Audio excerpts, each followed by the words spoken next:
Good morning and welcome to the latest edition of What's Up Monday. This is Dominic Chiricheller of DTN.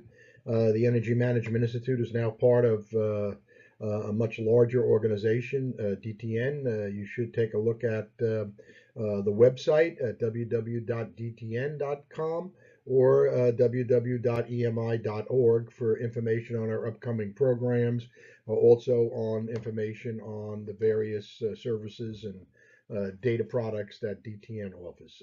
Again, during the presentation, if you have any questions, please jot them down and feel free to email me at dominic.chiricheller at dtn.com. I'd very love to hear from you and answer any questions you may have.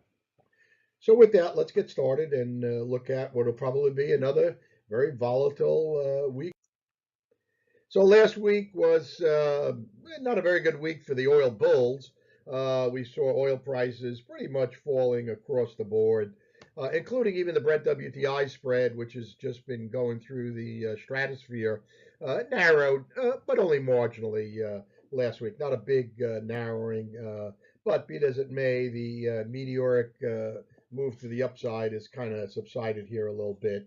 Equities were mixed last week. The Dow U.S. market was a bit higher. Overall, the broader Energy Management Institute index was a little bit lower on the week, and the dollar was lower. So we had a little bit of a mixed performance for support for the oil markets last week. Here we are this morning, and as I said, oil prices are lower pretty much across the board. The equity market's a little bit higher, but the dollar is a little bit higher, so kind of got a little bit of an offsetting factor. So I would categorize the externals as being neutral to start the day. So we'll see where we go. Again, it's very, very early in the week, and lots of geopolitical events, including the big meeting between the United States and North Korea, are going to take center stage this week and certainly have an impact on prices.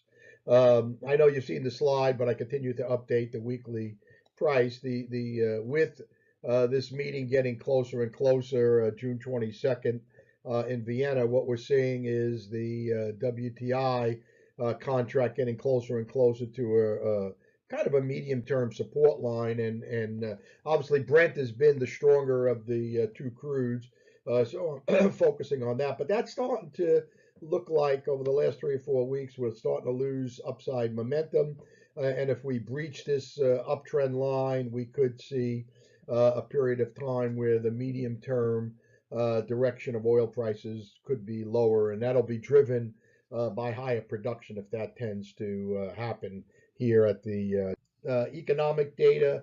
I mean, there's a lot of economic data, not a lot of major moving economic data this week. So we might not see much hitting the financial markets. But the big item, the big event that's going to most likely at least hit the financial markets in the short term is going to be the outcome of the U.S. North Korean meeting taking place in Singapore this week.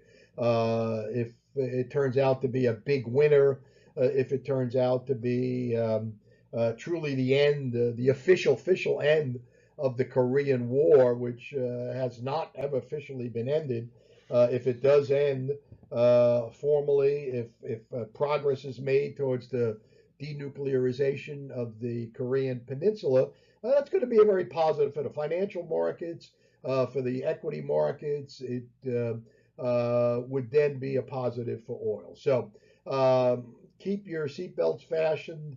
Watch the news snippets right now. They're going to be coming fast and furiously. Pay attention to the 3 EIA, IEA, and OPEC monthly forecasts. They're going to be market movers.